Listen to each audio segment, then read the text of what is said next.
Welcome to the Body Smart Podcast, where we remove roadblocks to fitness and health to empower you to master your health habits. We help you become body smart.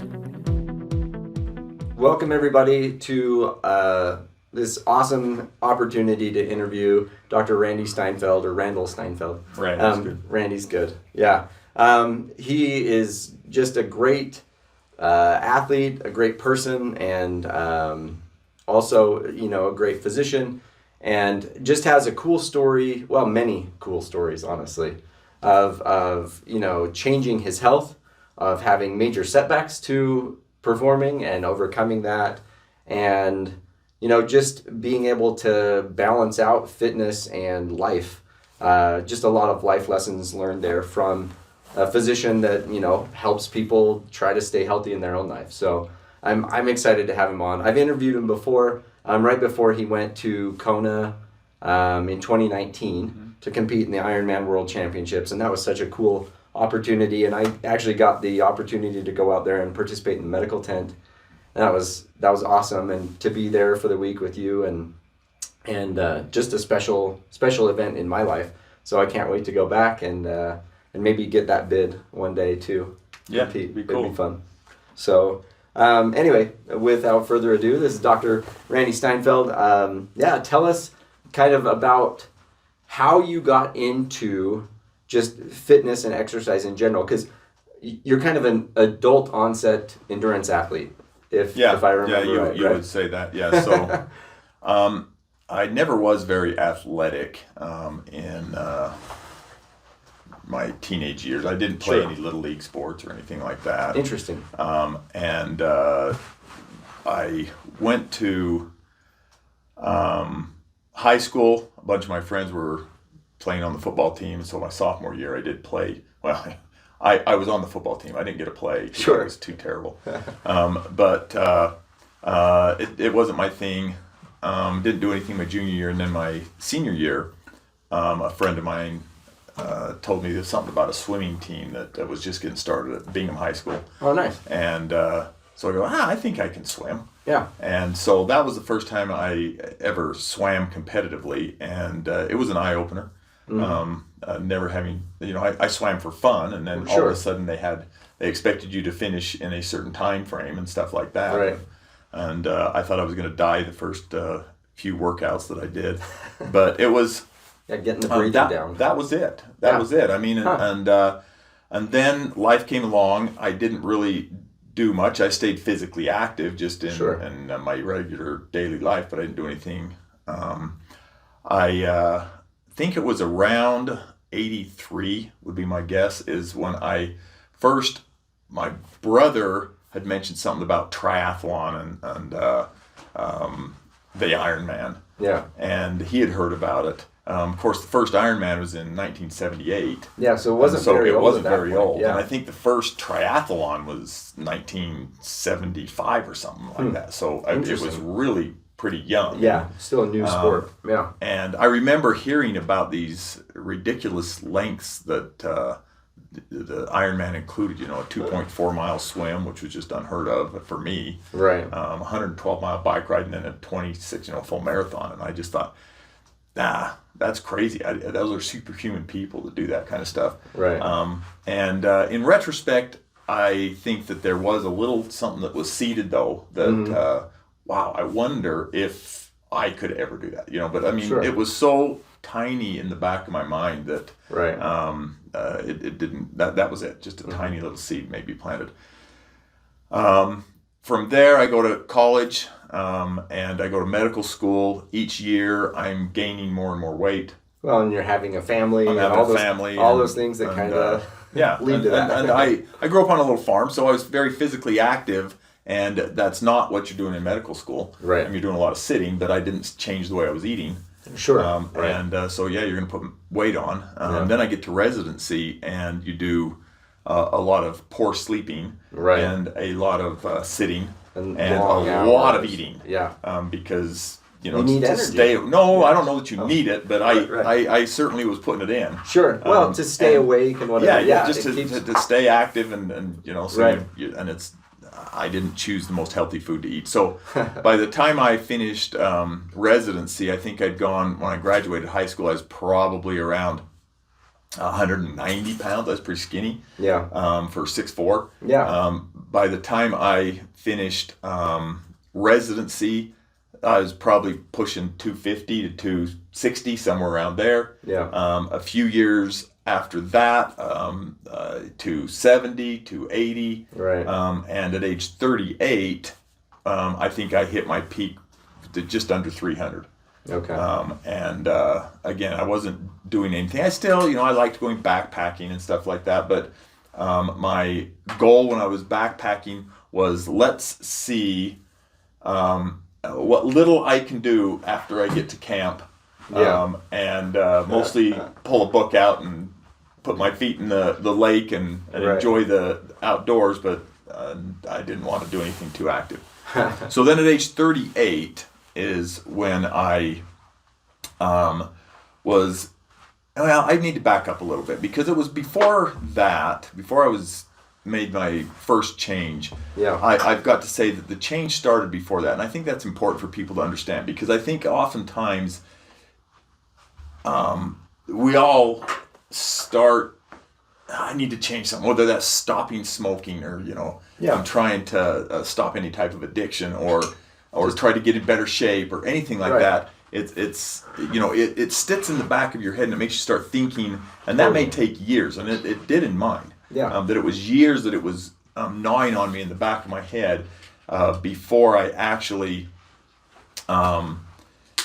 made an actual physical change that would be seen. But I don't think that you just jump into that physical change. I think it has to change mentally first before you can actually do it physically. So anyway, at 38, I had been thinking about this. I'm in Hawaii, in Kauai at a medical conference, and one of the speakers there is Dr. Cooper, who is the father of aerobics. Yeah, and the Cooper Clinic. Yeah, the Cooper Clinic Kenneth in Dallas. Cooper or something? Ken Cooper, yeah, and he's a very dynamic speaker if you ever get a chance. But he's up there, and I'm watching him bounce around on stage. He's got to be 20, 25 years older than me, and I'm going, you know what? In my best day, where I am right now, and his worst day, he kicked my butt. Yeah. This guy's just amazing. And this little thing in the back of my head all of a sudden got moved to the front of my head, and it said, if you want to have a chance of being able to be something like that guy, meaning I can go out and play with my grandkids, I can go out and go skiing with my kids or something like that. Right. I can't wait until I'm 75 to get started. Right. I'm going to have to do that before then. Totally. So it was then that I say my transformation took place. Because from that point on, I was a different person.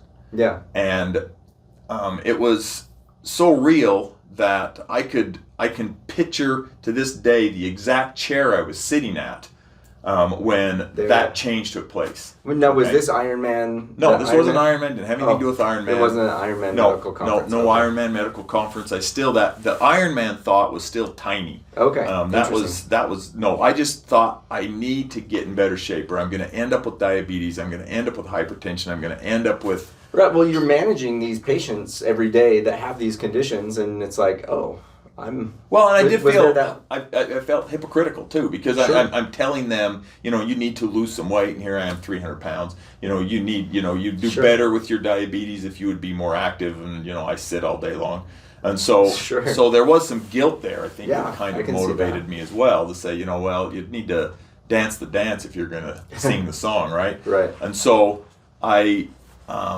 say that's when I changed. Now, I didn't look any different. Sure. Or anything like that. And the first thing I did I love that concept.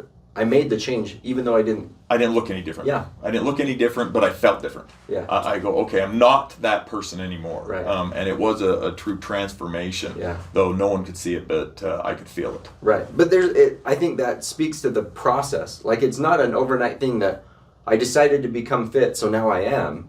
It's like there's this process of getting there, but that mental switch had flipped, and that is an important thing to keep alive. That ember of wanting to do it, to keep that ember alive and grow that into a flame is important. Yes, it is. And because you're going to run into things that are going to try to stop you. Oh, totally. The thing I walked away from that conference was one thing that Dr. Cooper said was 5 is fine, but 9 is divine. And what he was saying was speaking about the servings of fruit and vegetable you should eat a day. Because everybody says eat 5 servings. He goes 5 is fine, but 9 is divine. So I kind of used that as my base for my diet, and I would try and get 9 servings of fruit and/or vegetable, mostly vegetables, less fruit, in my diet throughout the day. Now, what that consequently did was it essentially dropped down the number of carbohydrates I was eating. Right. Well, because crappy carbs, right? Yeah, crappy carbs. Because if I'm eating fresh vegetables and fresh fruits, or steamed vegetables and stuff like that, low processed vegetables and fruit, your stomach is just not big enough to pack it all in. Right. And so essentially, I ended up with fewer carbohydrates, fewer calories. Yeah. And I did set a boundary for myself that said, okay, you get 150 grams of carbs a day. Okay. And you can divide them up however you want. If you want to eat 150 for breakfast, fine, but you don't get any the rest of the day. I decided it was more comfortable to do 50, 50, 50 for 3 meals. That makes sense. And so that's basically what I did for about a year and a half. And I went from nearly 300 pounds down to about 220. So I dropped about 80 pounds in about a year and a half. Okay? I like that concept of the 5 is fine, but 9 is divine. So we talk about that a lot with even RDAs for vitamins and other things like that, or exercise recommendations, that the recommended amount is for survival. It's for maintaining your current health. It's not necessarily for thriving or for making a physical change, like a health change, or performing well in sports or things like that. Like 5 is fine, but really to make a change, to thrive versus just survive, the RDAs may be a little low, or the even like blood levels of certain things may be a little low for actual performance versus surviving and maintaining normal health, right? Yeah. So that's absolutely the case. Yeah. So I did that for about a year and a half. Yeah. And I distinctly remember being very happy with the weight loss. Yeah. But being disappointed in how I felt. We got some echoes. So I felt okay. I didn't have to hold my breath to tie my shoes anymore. That was that's awesome, huge. Yeah. But I didn't feel energetic. I didn't feel more alive or anything like that necessarily. I was very proud of myself. It took a lot of self-control to be able to do that. Sure. And so at this time, I was in the just at the local grocery store, and Body for Life was all the rage at the time.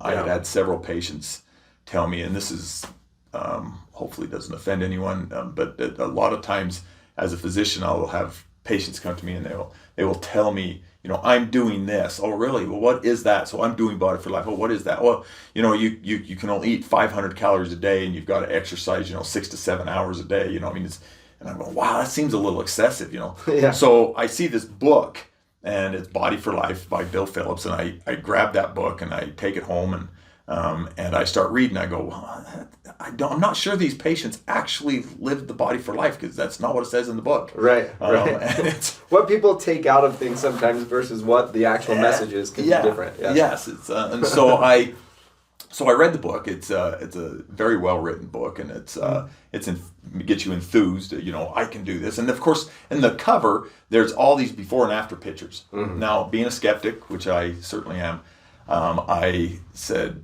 "There's no way somebody went from that to that in 12 weeks." Right. Okay. And the more I thought of it, the more motivated. Yeah. In an annoying sort of way. Right.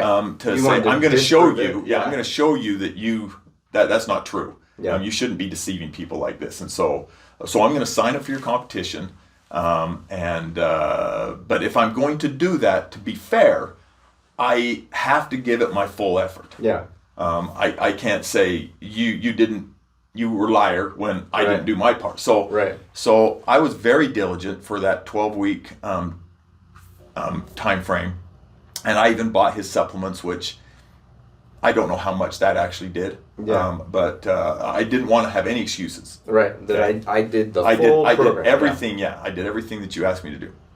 And so, and I started in September, finished in December, and which in retrospect wasn't the best time to try to. That's a tough time of That's year. a tough time of year to take something like that on. When everybody else is putting on 6 pounds. Yeah. And I decided to, and I lost maybe 10 or 12 pounds, something Sure. like that. But my waist, which at its highest was about a 44-inch waist when I was 300 pounds, or nearly 300 pounds, went down to a 40-inch. So I think about 4 inches over that 18 months of watching my nutrition. Wow. Okay? Which was nice. Yeah, okay? lost a lot of weight. But yeah, 80 pounds and 4 inches, okay? I went from 220 down to about 210, and I went from a 40 to a 32. Wow. Okay? That's an So incredible that's what difference. happened with the exercise. Yeah. Okay? And it was changing so rapidly that I finally came to the conclusion that buying a new wardrobe every week was stupid.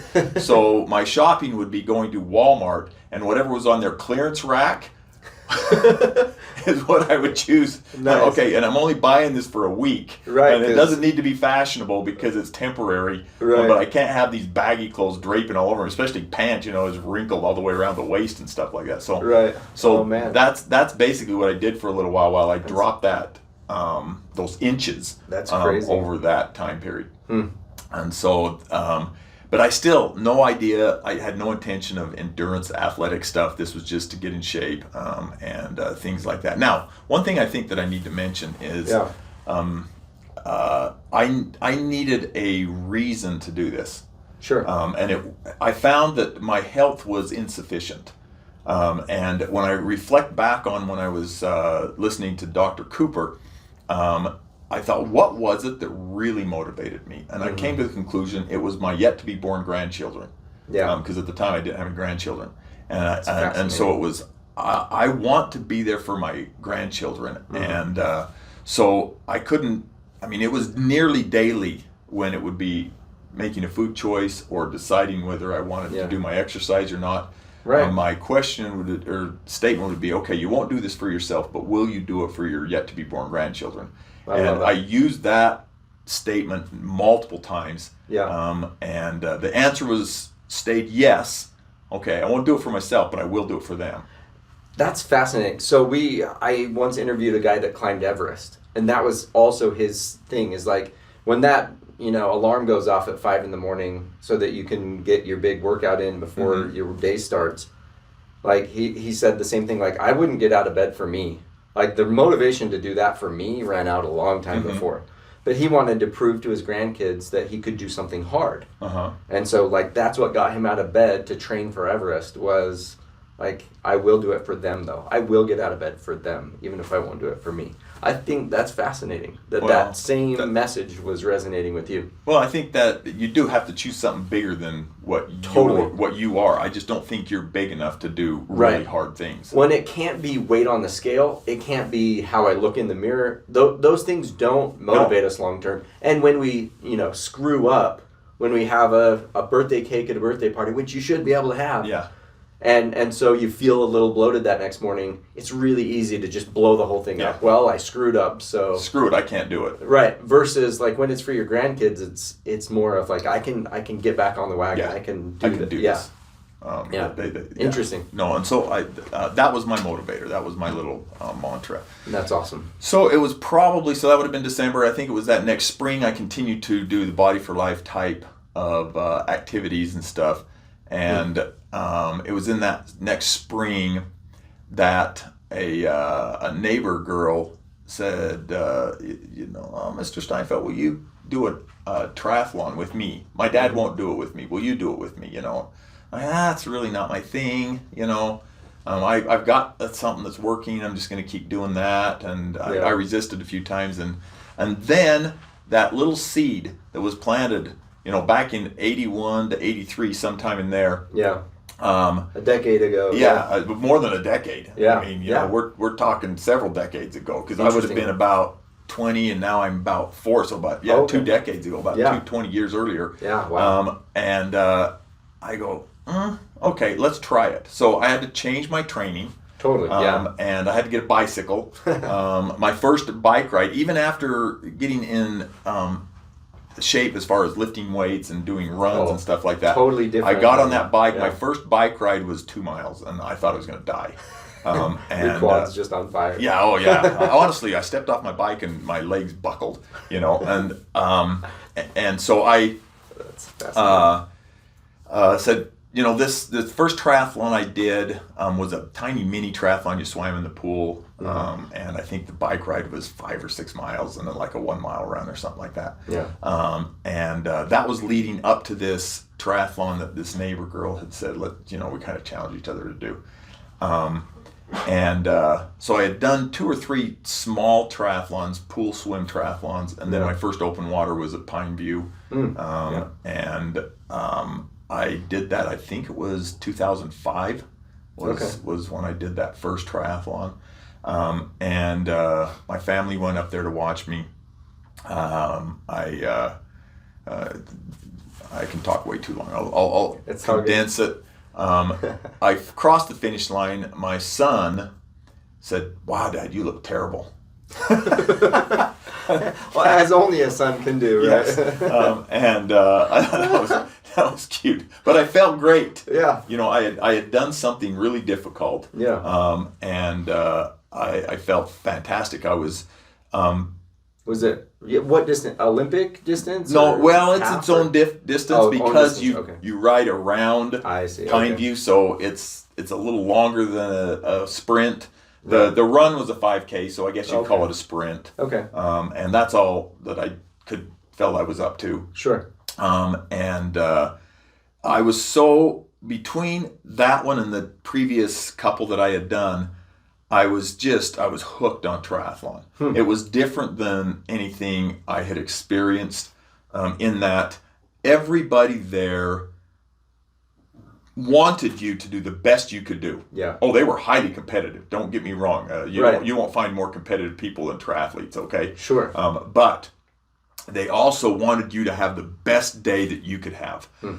You would see people help each other through the race, helping their competitors. That's awesome. The other thing that I found very interesting is in running races and cycling races, as people cross the finish line, especially the fastest people cross the finish line, the crowd starts dying down. Right. In triathlon, no one leaves until the last person crosses the finish line. That's awesome. Okay. Yeah. And that attracted me to triathlon. Okay. Yeah. And so from that point on, I went triathlon of triathlon of triathlon. I got quite addicted to them. I honestly don't know how many I've done between all the different distances. Yeah. It was shortly after that, so it would have been 2006 maybe, is when the thought of Ironman came. Yeah. And I go, could I do an Ironman? Well, my first test was, if you're going to do an Ironman, you're going to have to at least ride 100 miles. Right. So I did my first century ride, I think it was in 2006. It would have been 2006 or 2007, something like that. And I came in almost last. There were a couple people behind me. 2 miles, yeah. Well, yeah, okay. There was a little process. Right, but for sure. And so I finished that almost last. I'm laying there on the grass, and I distinctly remember thinking, there's this race in Utah called Lotoja. Yeah. It's 200 miles. Man, there is no way I'm getting back on that bike and repeating what I just did. I mean, I don't know how anybody does that. I distinctly remember saying, I don't know how you could do that, because I am spent after this 100 miles. Right. In 2008, I did my first Lotoja. Okay. In 2007, I ran my first marathon. Again, if you're going to do an Ironman, I better see what it's like doing a marathon. Yeah. Because you got to do that during the race. Right. Lucky for me, because I had swam in high school, and I just very blessed. Yeah. I'm just very blessed to be able to swim. Yeah. And so when I never had the concern that I would not do the swim well. Right. The swim was not an issue. It was the cycling and the running that I was more concerned about. Yeah. So I did my first marathon in 2007, my first Lotoja in 2008, and during this time, I had decided we're going to do an Ironman, and I picked when I was 50 years old. I thought that would be a good time to say, let's do the first Ironman when you're 50. And so my first Ironman was in 2012, and it was in Tempe, Arizona, and it was a magical day. Yeah. Everything went well, as well as can be for an Ironman. I mean, you're going to hurt, you're going to doubt yourself. Sure. Again, there could be a whole vlog based on, totally. on one Ironman race, but finished that. It was amazing, and then starting. Now I have to back up again. In 2009, so it must have been shortly after that first Lotoja that I decided, I wonder if I could do an Ironman.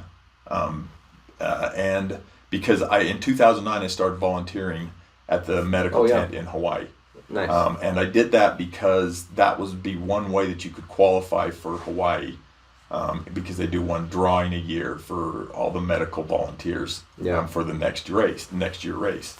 And it's if you need medical credits, the continuing education credits, there's no more beautiful place to do it than Kona. It's beautiful, and it's they do a good job. Yeah, it's it good was education. an excellent conference. Yeah. So anyway, I started volunteering there. I did my first Ironman in 2012 in Tempe. Yeah. And continued to volunteer there. I was preparing for Lotoja in the spring of 2016 in June, when I had my bike accident. Normal morning, get up, going on a course or a route that I'd been on many times before, but this time I came down this hill and missed a corner over the handlebars, and my consciousness came back into be when I was sitting in the ambulance going to the hospital, and again, long story short, broke my back, and in multiple levels, multiple levels, T7, 5, 6, 7, and 8. By God's grace, I wasn't paralyzed. And incredible. So after surgery, one of the first things I asked my surgeon is, when can I get back on the bike? He said, not yet, but I will let you get on a stationary recumbent bike, and I have a blessed friend that loaned me his bike, and I put, I think 600 or 700 miles on that recumbent bike. Probably way more than he had at that point. And so I did that, so I broke my back in June. In November, I had to prove to myself that I was recovering, and I did a century ride in November. That's of that year on a regular bike on the road. Yeah. By that time, the surgeon had given me permission to get back on a regular bike. I didn't miss any of I've been diligent in marathon with the Ogden Marathon since 2007. That's what I was going to say. So I had done it in 2016, then I broke my back, and in 2017 I did another marathon with the Ogden Marathon. Just 8 months later, right? Yeah. Was it, or something like that? Not quite, no. It was about 10 months. 11 months, after that's right. it, yeah. Okay. It was not my fastest. Sure. I was just happy to finish. Sure. But to run a marathon after, rods in your spine and burst fractures at multiple levels, that's amazing. Yeah. Well, I felt it was amazing. Yeah. That's incredible. Blessed. So continued as soon as my routine has been Ogden Marathon in May, then take Lotoja serious from that point on. Again, I raced Lotoja in 2008, and I've raced it 10 times.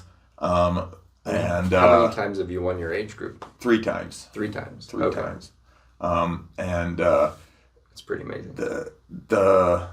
So in 2017, I was signed up for Lotoja. Yeah. And I won it. That's incredible. 15 months after. That's incredible. And so and I don't say that to be bragging. I say that it surprised me as much as anything, that you, just because you're hurt, just because things come along your way, doesn't mean you are done. Right. Doesn't mean you're broken from that point on. Yeah. No. And did it hurt and does it hurt? Yeah. The back always hurts. Yeah. That's my reminder that's what happens when you miss a corner. But yeah, so that's what I did. Incredible. And then in 2018, so a year after that, they draw my name out for the Ironman in Hawaii.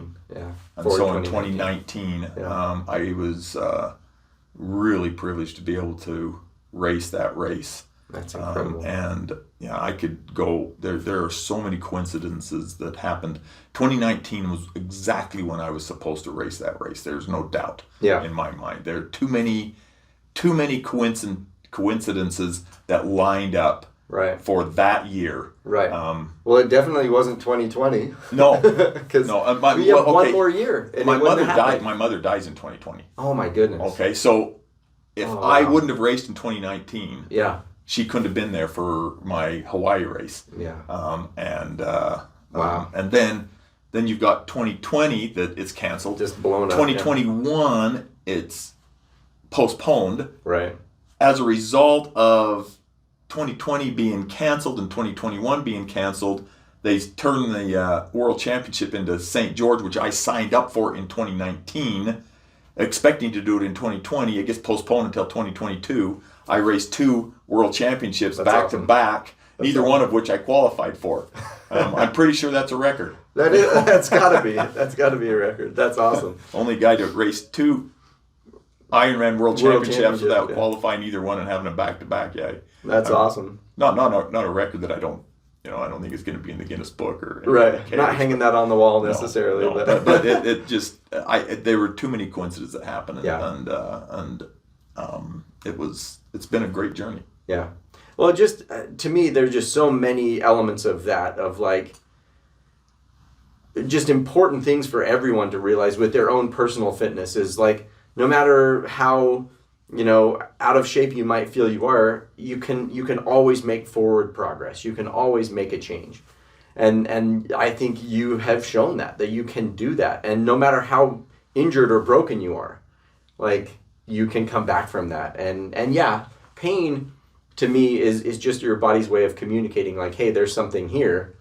But it's not necessarily a signal to stop doing what you're doing. No, because I'm not hurting myself. Right. Damaging myself. It's not causing it's further causing damage. pain, but it's not causing further damage. Right. Well, and I would argue you probably actually feel better the more you do those things versus when you, like, if you have a week or 2 off, you probably feel more stiff, more sore, more whatever. Yeah, I don't know because I don't take weeks off. But yeah, that's true. But your weeks off are still on the ranch or other things like that where you're still moving and working. So. And so it's I'll tell you what it does do is it gives you a purpose for existing. Yeah. And I think that's really important in a world that is constantly trying to tell you can't. Mm-hmm. You've got to have a reason to say, yes, I can. Yeah. And you got to go out there and do stuff. That's awesome. And so it's been an incredible journey. I have no idea where it is going to end in this life, but it's been a great journey thus far. Yeah, that's amazing. It's such a cool story, and what a neat, just story of triumph over all kind of the things that could get in the way. In the middle of all of this, you've had, wife and kids and a medical practice and all these things that could get in the way of you being able to accomplish amazing things. But you found ways to make it work and make it work for your life and lifestyle. I'm sure your wife is, she's got to be quite the trooper because triathlon training is no small thing, right? Yeah, as a matter of fact, that's a when they moved the because of COVID, they moved the St. George Ironman from 2020. Mm-hmm. They were going to have it be in the fall of 2020. Right. I had already signed up for Lodija, and so it would have been a back-to-back Lodija and then Ironman. Yeah. And at this point in 2020, I'm 58 years old. So I'm going, I moved in 2020, bought the ranch. Yeah, bought the ranch. So I've got other obligations. Right. My animals don't care whether I need to train or not. They expect me to feed them and a few things like that. So, so you've got that came into play. And so when they switched it from the St. George Ironman, it was a full Ironman in 2020, not the World Championship, just a full Ironman. Right. And they switched it. I got a hold of Ironman and said, I can't do that switch. Yeah. They said, okay, pick another one. Anywhere in the 48 states you can pick. And so I decided, well, I'll do Coeur d'Alene, Idaho in 2021. Yeah. And then in about January of 2021, I get Meniere's disease. Oh my goodness. So I'm incredibly dizzy. Yeah. And, I can swim. That's not a problem. I can't fall. Okay. Right. And I'm dizzy, but if I fall while I'm running, it's not the worst thing. Right. But if I fall while I'm cycling, I already know what the consequences of that is. Right. And it might not just hurt me, right, but it might hurt someone else as well. Right. People drafting. Yeah. Yeah. And so I call, get a hold of Ironman and say, gosh, dang it. And actually what I asked them to do is I said, please take me off the start list. Because I'm very proud of the fact that every race I signed up for, I completed. Yeah. Okay. I don't want to be on a did not start or a did not finish. I don't want that on my record. Right. Okay.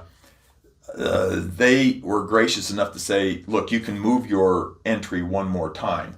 Mm-hmm. And I looked at on the internet to see what was available, and there was a half Ironman in St. George in 2022. Yeah. And I go, that will be a lot easier to do with the ranch and everything like that. Yeah. And so I emailed them back and says, I'll do that one. And they go, ooh, there's a problem. It's not a half Ironman. It's a full Ironman. We just haven't updated the website yet. And I go, let me get back to you. And that's when I had to go to my wife because of what you were just saying. Yeah. There's a commitment she has to make as well. Totally. Because as soon as you sign up for an Ironman, every Saturday is spoken for. Yeah. There's no more options. You know what you're doing on Saturday. It's a long run or a long bike. Yeah. So you're just not available to help around the house and stuff like that. Right. So I asked for permission, and I sold it because I said, it's going to be cool because, a full Ironman in St. George, and I'll be 60 in 2022. So it will be exactly 10 years from the first Ironman I did. That is cool. Yeah. At the time, it was a North American Championship race. So I said, it's a little bigger than just your average Ironman. It's going to be kind of cool. Yeah, some amazing athletes. And so she says, oh, okay, we'll do it. And so that's when I did that. Well, then in, I think it was August or September, that they announced that they were not going to have the 2021 Ironman in Hawaii because of COVID still. Yeah, it was still. Then in St. George, they had the 2021, I think it was, 70.3, which is the Xterra. Yeah. Was that what it was? Xterra World Championship or was it the 70.3 World Championship? Anyway, they had some big event. I think it was the 70.3 World Championship. I think it was the 70.3 World Championship in September of 2021. Yeah. And it was just after that, so I suspect that Ironman noticed how well St. George could put an Ironman on. Yeah. That they offered them the the 21 World Championship in 22 in May of 22. Right. And so when my brother actually called me up and goes, did you hear that the World Championship is going to be in St. George? And I was already signed up for that. I go, oh crap, they're going to make me switch my reservation again, my entry. The third time, yeah. And so I'm waiting to hear from him. And it was literally minutes after my brother had called me, I get this email from Ironman. And it says, this is the thing and the historic. And they're going, oh, come on, get to the point, right as I'm reading this. And they said, and we would like to let you know that it's okay if you want to still race in St. George, you can race in the World Championship. Yes, I do. Go, heck yeah. Yeah, that's awesome. So And so that's how that all happened. Again, that's incredible. The serendipitous, yeah, coincidental things happen in life. Maybe beyond coincidence, right? Yeah. Well, and that is such a cool event to be there with the top athletes in the world. That was so fun to be there in 2019. Like, what a neat thing to see, like all these just amazing athletes, and watch, I stood at the transition most of the time because I was in the medical tent, which is kind of right at that transition area. And so I would come out, at different times. I remember because you waved at me a couple times. Yeah. Right. Yeah, I waved at you and then at Marty and stuff like that. Made the mistake of asking Marty how she was feeling. That was not a good question to ask. in the middle of a sometimes we're not at our best behavior. Right. But she was nice about it, but she did shoot me a look like, do you know what I've just done? Are you kidding? But it was awesome just to see what it takes to put that on, and to see like the different transitions and how people do with that, how quick some are. Like, oh my gosh, some of the pros, like, they're already off their bike, have their clothes changed as they hop off the bike. They're just like running, and they just let the bike coast to whoever grabs it. Like the efficiency with it. Yeah. So it was Jan Frodeno, right? Won it that year. Yeah. It was incredible. He made it look. Yeah, they make it look easy. Yeah. Like it was no big deal. And then you get the MASH unit, of everybody else coming through. These are people that have won. Yeah, so they're no slouches, right? Yeah, they've won some other Ironman somewhere, and they're amazing. And just still, Kona is that much harder, and that, and they're competing their hardest. And so you see this MASH unit of people like nearly passed out, and IVs everywhere, and people losing like crazy amounts of weight in one day. And it was just such a cool experience. And so to have that here in Utah, what a neat thing. What an opportunity, huh? Yeah, and well, in St. George's, they say that's one of the toughest routes. Was brutal. Yeah. Oh, that one was brutal. Hawaii was tough. Right. But I almost got to see what it was like being on the gurney side of the medical tent in St. George. That was brutal. Yeah, the dry heat versus the humid heat, and the climbing, I think, is the thing that gets people the very most in St. George. Both on the bike and the run, there's a fair amount of climbing. There was a lot of climbing, yeah. I can't remember. I think it was almost 2,000 feet more climbing in St. George than in Hawaii. Wow. That's a lot. It was my problem I had, besides the fact that I was trying to take care of the animals and train at the same time, was the time of year it is in May. Yeah. All my training is in the winter. Yeah. Okay. Which is good because the ranch is less busy in the winter. Right. However, I can't ride my bike in minus 20 degrees. I can run in minus 20, but I can't ride my bike. Right. And so it was around 3,500 miles that I put on my bike preparing for that Ironman. I think 300 of it was actually on the road. The rest of it was in a garage. Wow. And so that was different. And then the average temperature for my running training was 24 degrees, I think, or something. It was under freezing. Right. For all, when you added up all the runs. Right. And the day of the race is 90. Yeah. So big difference. Well, you start at 70 degrees or what, that's a huge shift big from winter training. From what I had done. So, that is tough. There was a whole bunch of things. Yeah, your sweat machine wasn't quite up to par at that point. Wasn't ready. It's crazy all that comes into that. That's something my wife's done Boston a few times, and it's like training through the winter for a spring race is really hard because you just can't get ready for those conditions. Yeah, and so I can't imagine what that's like to go from winter in Utah to St. George, which I guess is still in Utah, but not. Yeah, but it's not. And May in St. George is different. It's a completely different world. But with all of those things, it is amazing how you're able to just push through all of that and keep going, and that mental toughness. Definitely some people have that more than others. It's definitely something you develop over time with some of these setbacks and things. But I think that deeper why really helps create that foundation of building that mental toughness. Yeah, when it's difficult, you have to have something big to go back on. It can't be, I want to look better in a bathing suit. that's insufficient. Right. It doesn't. It doesn't. It just doesn't provide carry that the water, motivation. no. Yeah. Nope. Because you can always just not go swimming. Mm-hmm. Whereas like when you can't not have grandkids that you're missing out on their lives, right? Like that still is happening, and you're missing out. So when that's your deeper motivation, whatever that is for different people, like that's huge. I've had it be like for people, I don't want to miss out on the golf trip, my annual golf trip with my buddies, whatever that is. But that is definitely more motivating than weight on the scale or which is kind of it's encouraging to me that human beings are more deep than what you look like on the outside. And right. That's encouraging to me that totally we're deeper than that. Right. Unfortunately, most of what's offered to us though is more the surface level. Oh, it is. Thing, right? But it's a lie. It's just not enough. Right. You've got to have something deeper than that. Right. We talk a lot in our program and in other places about creating, instead of a 30-day program, a 30-year lifestyle plan, right? Creating a plan for like, is this something that I could do for the rest of forever?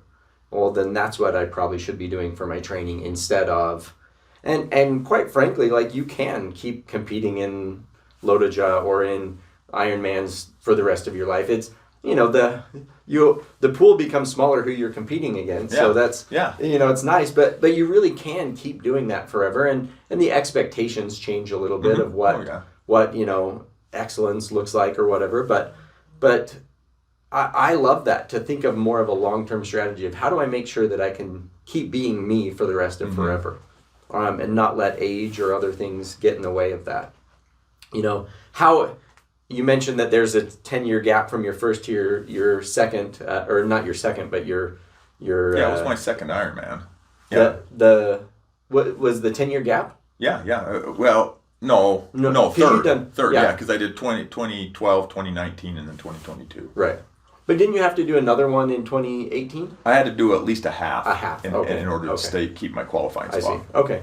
But that gap, how did that feel, being 10 years older, 10 years more experience, but also, 10 years more age? Oh, you feel it. Yeah.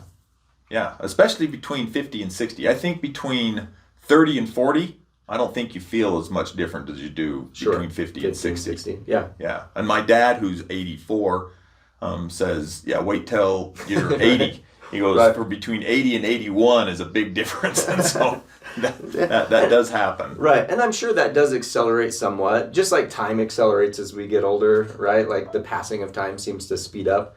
It probably does. Like we feel our age in some ways, but you can defy that a lot by keeping moving, right? Yeah. In my practice, what I've noticed is that most people, the thing that is most upsetting to people is, again, not what they look like, but more of what they're capable of doing. Yeah. If they're capable of being independent, choosing for themselves, living at their own house and stuff like that, that is much more important to them than anything else. And one of my sayings is focus on your fitness, not your fatness. Yeah. Now that doesn't mean that does not mean that being thin or being appropriately weighted is not beneficial. There's absolute benefit to that. Sure. But if you have to choose between the two, your long-term satisfaction is going to be much more linked to, am I capable of being independent versus do I have a certain weight on the scale? Right. And it's more sustainable, and it's more, I don't know, how do you put that? You're more likely to stick with it for sure. It's a whole lot more predictable. Yeah. That's what I found is weight loss. There are too many variables that go into your weight. Totally. The body's ability to adjust to different circumstances and in starvation states and stuff like that. And stress, sleep. Yeah. But fitness is pretty predictable. Right. You can keep doing that. If you stay the course, and there's things you can overtrain and you can not train hard enough and stuff like that. But if you are consistent in getting out there and doing something and just pushing yourself a little bit each time, you will see progress. Yeah. And it definitely is more about the consistency of it than the intensity or the how much weight you're losing or things like that. Really, weight loss or fitness improvement is the natural result of just sticking with it long enough that your body can make those changes. Your body is convinced that I have to. Yeah. This is something I've got to do. This is my new way of living. Yeah. And it takes time to for the body to readjust to that new way of living. It's got to, there's a lot of metabolic stuff that has to take place under the hood to be able to do that. And so you got to be willing to put the long-term game plan, not just something quick and dirty. Right. Well, and you've probably seen like your weight fluctuate a little bit over the years. So you got down to that amount, but you've probably seen that go up and down. And you've probably seen like fitness levels fluctuate or all kinds of other things. But that doesn't have to frustrate the whole plan, right? No, okay. Another one of my stupid sayings, okay? Yeah, I love them. They're great. Next time your car gets a flat tire, you don't throw the car away. You jack the car up and replace the tire and drive on. Yeah. And it's the same thing with us. Something happens. Yeah. Okay, fix the tire and get back in the car and start driving. Right. Well, and I like to take it even to the next level of like, why are you getting flat tires? If you're getting flat tires all the time, maybe you shouldn't be driving on that road. Right. Yeah. Like what's going on that's making the flat tires happen, right? Can we modify that? And because I think a lot of the time that's something that people they push really hard in fitness for a 30-day challenge or a 30-day program or whatever, and they push really hard and then they get the flat tire and they're like, well, maybe fitness just isn't for me versus why do I keep getting these flat tires? Where am I driving that's getting me flat tires? Yeah. And so creating a plan that's more sustainable that helps keep you healthy and on the road, keep doing the things you love to do with that bigger thing in the back of your mind of the why. Yeah. That's huge. I love it.